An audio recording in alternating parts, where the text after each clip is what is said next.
International monetary fund IMF की तो दिमाग में आता है एक फाइनेंशियली बहुत ज्यादा गरीब देश, इकोनॉमी बिल्कुल उसकी क्रम्बल कर रही है और IMF बड़ी कड़ी शब्दों में आता है उस कंट्री को बचाने की कोशिश कर रहा है। मगर IMF सिर्फ ये सब नहीं करता। इंटरनेशनल मॉनेटरी फंड दुनिया भर में कौन सी कंट्री कितना ग्रो कर रही है, उसकी इकोनॉमी कहां पर पहुंचेगी, इसकी भी प्रेडिक्शन करता है, कैलकुलेशन करता है। तो हाल ही में IMF ने सोचा कि ये भी नॉस्ट्राडामस की तरह कुछ प्रेडिक्शन करे 2023 साल के लिए और फिर IMF ने यहाँ पर यह ट्वीट कर दी। इस ट्वीट में IMF ने यह दिखाया कि इनके हिसाब से फाइनेंशियल ईयर 2023 में दुनिया की ग्रोथ रेट क्या होगी, कौन सा देश कितना ग्रो करेगा। अब यहाँ पर मैं एक बात क्लियर कर दूं, इस वक्त चल रहा है फाइनेंशियल ईयर 2022। तो 2022 के लिए IMF की प्रेडिक्शन ये है कि भारत की GDP ग्रोथ रेट आने वाली है 6.8। अब क्या है कि जब ये साल खत्म होगा उसके बाद जनवरी से लेकर मार्च तक का टाइम बीत जाएगा, ये फाइनेंशियल ईयर खत्म हो जाएगा, फिर अगले फाइनेंशियल ईयर में IMF ने दुनिया की इकोनॉमी के लिए बहुत ही नेगेटिव प्रेडिक्शन करी है। IMF ने यह कहा है कि भारत 2023 में 6.1% ग्रो करेगा और भारत अकेली इकोनॉमी है IMF की पूरी लिस्ट में जो 5% के ऊपर ग्रो करने वाली है। आप देखकर चौंक जाएंगे। यूरोप का इकोनॉमिक पावर हाउस जर्मनी की इकोनॉमी सिकुड़ने वाली है। आपको पता होगा जर्मनी आज के समय दुनिया की चौथी सबसे बड़ी अर्थव्यवस्था है। हम लोग कोशिश कर रहे हैं कि पांचवें के बाद चौथा पायदान हमको मिल जाए नॉमिनल GDP के मामले में। तो जर्मनी की जो GDP गिर रही है इससे ऑफ कोर्स भारत को थोड़ा बहुत फायदा होगा, मगर ओवरऑल ग्लोबल इकोनॉमी के लिए बहुत ही खराब संकेत है कि जर्मनी, इटली ये सब नेगेटिव में चले जाएंगे। USA सिर्फ 1% ग्रो करेगा। यूनाइटेड किंगडम भी बिल्कुल मिनिस्कुल 0.3% के आसपास ग्रो करेगा। रशिया की हालत तो बहुत खराब है। इस साल रशिया ने जो गड्ढा किया है अपनी इकोनॉमी का ये है -3.4% और इसके बाद अगले साल रशिया की इकोनॉमी और सिकुड़ जाएगी -2.3%। तो इस पूरी लिस्ट में आप देखोगे शायद ही आपको कोई देश दिखेगा जिसकी ग्रोथ रेट देखकर कुछ आप कह लीजिए पॉजिटिव फीलिंग आती है कि नहीं ये कंट्री आगे ग्रो करता रहेगा। तो इस पूरी लिस्ट में आप अगर देखो तो सिर्फ भारत ही अकेला देश दिखता है जिसकी ग्रोथ रेट जेन्युइनली बनी रहेगी, जो लिटरली आप कह सकते हैं ग्लोबल इकोनॉमी को भी मोटिवेट करेगा। नहीं तो IMF ने प्रेडिक्शन ये करी है कि अब से लेकर 2026 तक, जी हाँ, नॉस्ट्राडामस जब IMF बनता है तब बहुत दूर की ये जो प्रेडिक्शन करते हैं, इनके हिसाब से अब से लेकर 2026 तक ग्लोबल इकोनॉमी में $4 ट्रिलियन का लॉस होगा। इसका मतलब ये है कि जितनी इकोनॉमी जर्मनी की है ना, नॉमिनल GDP में आप अगर देखो तो जर्मनी की इकोनॉमी का साइज $4 ट्रिलियन के आसपास है। तो यही मान लो इकोनॉमी के मामले में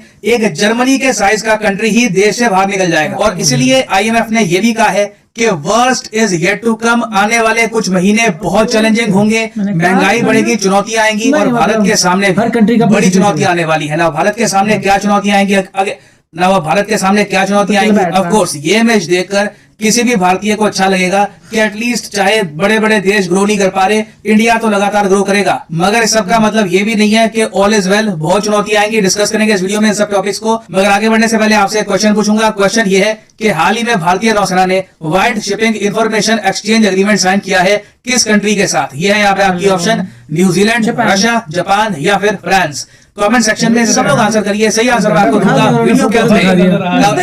IMF ने ये कहा है कि भारत की इकोनॉमी लगातार आगे ग्रो करती रहेगी, बट एक बहुत ही बड़ी प्रॉब्लम सारी दुनिया के सामने ये आने वाली है कि इन्फ्लेशन, महंगाई बहुत ज्यादा बढ़ जाएगी, जिससे कॉस्ट ऑफ लिविंग पर काफी प्रेशर आएगा। Does not matter where you live, जहां भी आप रहते हो। कुछ कंट्रीज में ऑफ कोर्स ज्यादा आएगा। अगर मान लो कोई आदमी पाकिस्तान, श्रीलंका में रहता है तब उस पर बहुत प्रेशर आएगा इन्फ्लेशन का, क्योंकि पाकिस्तान में मोस्ट प्रोबेबली इन्फ्लेशन होने वाली है 20% के आसपास, GDP ग्रोथ रेट होगी 3-2% के आसपास। बट इवन आप अगर यूके में रहते हो, फ्रांस में रहते हो, तो इन्फ्लेशन डेफिनेटली आपको हिट करेगी। IMF ने यह कहा है कि ग्लोबली इन्फ्लेशन बढ़ने वाली है 8.8% तक। इस साल के अंत में आप देखोगे इन्फ्लेशन पीक करेगी, कई चीजों के दाम बहुत ज्यादा बढ़ जाएंगे। इंडिया में हम ऑलरेडी देख रहे हैं कि रिटेल इन्फ्लेशन वापस 7.41% पे जा चुकी है और इन द फ्यूचर ये और भी बढ़ती रहेगी। और अगर आपका क्वेश्चन यहाँ पर ये है कि रिटेल इन्फ्लेशन जो हम कैलकुलेट करते हैं कंज्यूमर प्राइस इंडेक्स के हिसाब से, ये लगातार बढ़ती क्यों जा रही है? तो इसका बहुत ही सिंपल आंसर है, दुनिया भर में फूड और एनर्जी के प्राइसेस जो लगातार बढ़ रहे हैं ना, उसका इंपैक्ट इवेंचुअली हर तरफ आपको दिखेगा। अब फॉर एग्जांपल हाल ही में गोल्डमैन सैक्स ने यह कहा है कि कच्चे तेल के दाम वापस $110 के भी ऊपर पहुंच जाएंगे। अभी $90 के आसपास झूल रहा है, 90-94 के आसपास है कच्चा तेल।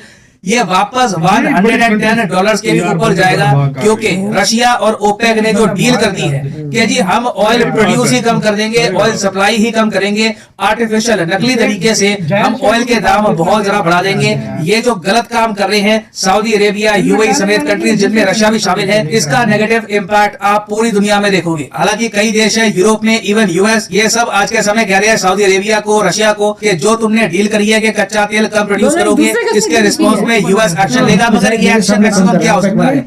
सऊदी अरेबिया ये मान के चल रहा है कि मैक्सिमम ये होगा कि यूएस अपने जो सोल्जर्स है ये पुल आउट कर लेगा सऊदी अरेबिया से, यूएई से, मैक्सिमम ये हो सकता है। उसके अलावा यूएस कुछ ज्यादा यहाँ पर कर नहीं पाएगा। और सिंस सऊदी अरेबिया और यूएई ये बात अच्छे से समझते हैं, रिसेंटली यूएई ने यूएसए को मैसेज सेंड करने के लिए अपना जो प्रेसिडेंट है ये भेज दिया रशिया। यहाँ पे आप देख पाओगे ये यूएई के जो नए प्रेसिडेंट बने हैं ये अभी रिसेंटली गए हैं रशिया में, व्लादिमीर पुतिन से मिले, बहुत ही गर्मजोशी से इनका वेलकम हुआ रशिया में। फिर एक और फुटेज ये भी आई कि यूएई के प्रेसिडेंट को ठंड लग गई रशिया में, क्योंकि रशिया में आज के समय आप अगर देखो तो तापमान काफी हद तक कम हो रहा है। तो व्लादिमीर पुतिन ने एक बड़ा स्वीट जेस्चर दिखाया और अपनी जैकेट दे दी यूएई के प्रेसिडेंट को, एक मैसेज सेंड करने के लिए दुनिया को कि ओपेक प्लस जहां पे आपको 23 देश मिलेंगे including Russia and Saudi Arabia, ये इकट्ठा खड़ा है। जहां पर एक तरफ दुनिया भर में जीडीपी ग्रोथ रेट कम होगी, कंट्रीज हो सकता है कि बैंकरप्टी हो जाए काफी जगह, ये सब देश इस टाइम भी कच्चा तेल रिकॉर्ड तोड़ ऊंचे दामों पर बेचकर अपना प्रॉफिट कमाएंगे। और यहाँ पे आप अज्यूम कर सकते हैं जब कच्चा तेल वापस $110 पर बैरल के भी ऊपर जाएगा तो उसके बाद भारत के साथ क्या होगा? हमारा जो करंट अकाउंट डेफिसिट है ये बहुत ज्यादा बढ़ जाएगा। मतलब कि देखो कच्चा तेल तो हमको परचेज करना है, चाहे रशिया हमको डिस्काउंट दे दे या फिर कोई और कंट्री डिस्काउंट दे दे, मगर ओवरऑल जो बेस प्राइस है कच्चे तेल का वही अगर बहुत ज्यादा होगा तो उस पर डिस्काउंट भी कितना इम्पैक्ट डाल देगा। इवेंचुअली आप देखोगे कि ये सब जो हो रहा है ना, इसका नेगेटिव इम्पैक्ट आएगा भारतीय करेंसी पर, ना सिर्फ भारतीय करेंसी पर, दुनिया भर की करेंसीज पर। मगर इंडियन करेंसी की वैसे अगर हम बात करें तो आराम से भारतीय रुपया आराम से 84 से लेकर 85 तक पहुंच जाएगा। अब यहाँ पे आप एक आर्ग्यूमेंट कर सकते हैं कि सर इसको नेगेटिव तरीके से हम क्यों इंटरप्रेट कर रहे हैं? ठीक है, रुपये की डेप्रिसिएशन होगी, माना महंगाई भारत में बढ़ेगी ओवरऑल, ये सब दिन आने वाले हैं, दिख रहा है साफ साफ। मगर जब करेंसी की वैल्यू गिरती है तब हमारे एक्सपोर्ट भी तो बढ़ेंगे, हमारी जो कंपनीज हैं, आईटी कंपनी हो गई, इन्फोसिस, विप्रो, इनकी कमाई बढ़ेगी। तो ये तो अच्छी बात है ना एक तरीके से। देखो आपको एक बात बताता हूँ, हाल ही में हमारी वित्त मंत्री ने ये कहा था कि रुपये की जो गिरावट ये जरूरी नहीं है, 100% कंफर्म नहीं है कि इससे एक्सपोर्ट्स में हेल्प मिलेगी या फिर नहीं मिलेगी। रुपये फॉल में और मे नॉट हेल्प एक्सपोर्ट्स, क्योंकि देखो प्रॉब्लम ये है सिर्फ रुपये नहीं गिर रहा, दुनिया भर में ऑलमोस्ट सारी करेंसीज गिरेगी। जो डिमांड है, जो ओवरऑल जीडीपी की ग्रोथ है ये कम हो रही है, तो हम एक्सपोर्ट भी किसको करेंगे? इंटरनेशनली अगर बहुत से कंट्रीज की जीडीपी ग्रोथ रेट लगातार कम होती रहेगी तो वेयर विल यू एक्सपोर्ट? इस साल मैं आपको बताऊं तो यूएस सिर्फ ग्रो करने वाला है 1.6%, जापान ग्रो करेगा सिर्फ 1.7%। तो आप किस कंट्री को जाकर बेचोगे? तो this is a huge issue. तो ओवरऑल मैं कहूंगा कि देखिए बिल्कुल हम दुनिया से बेहतर परफॉर्म कर रहे हैं। कुछ डिसीजंस हमने लिए हैं भारत में, जैसे कि विदेशी मुद्रा भंडार बचा के रखा और स्टेप्स लिए हैं, उसका हमको कहीं ना कहीं बेनिफिट मिलेगा। मगर लॉन्ग टर्म में it will be a difficult time for every country. हर देश को बहुत ज्यादा मुश्किल सहनी होगी आने वाले कुछ सालों में। वन पे कर रहा है, चाइना 4 पॉइंट समथिंग कर रहा है क्योंकि उसको नंबर 1 बनना है, और इंडिया का फोरकास्ट है नंबर 3, तो इंडिया अभी नंबर 5 है। सो नंबर 5 से 3 कैसे पहुंचेगा? 6.1 से 6.1, और उसके बाद जर्मनी ऑब्वियसली कम करेगा, जापान ऑब्वियसली कम करेगा, तभी वो नीचे आएंगे।